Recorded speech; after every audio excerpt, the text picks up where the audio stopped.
যুদ্ধে ভারতীয় সেনাবাহিনী ও সরকারের এই ঐতিহাসিক সাফল্যের প্রতি সম্মান ও ধন্যবাদ জ্ঞাপনের উদ্দেশ্যে কাছাড়বাসী দেশপ্রেমিক সম্মানিত নাগরিকদের ব্যবস্থাপনায় এক তিরঙ্গা যাত্রা আপনাদের দিকে এগিয়ে আসছে।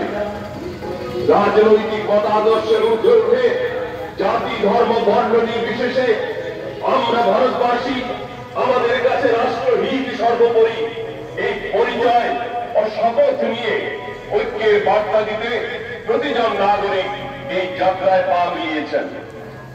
আসুন ভারত মায়ের সন্তান হিসেবে এই তিরঙ্গা যাত্রায় পা মিলিয়ে আমরা একই যোগে বীর সেনাদের শৌর্য ও প্রধানমন্ত্রী নরেন্দ্র মোদীজির সফল নেতৃত্বকে সম্মান জানাই। ভারত মাতা কি জয়।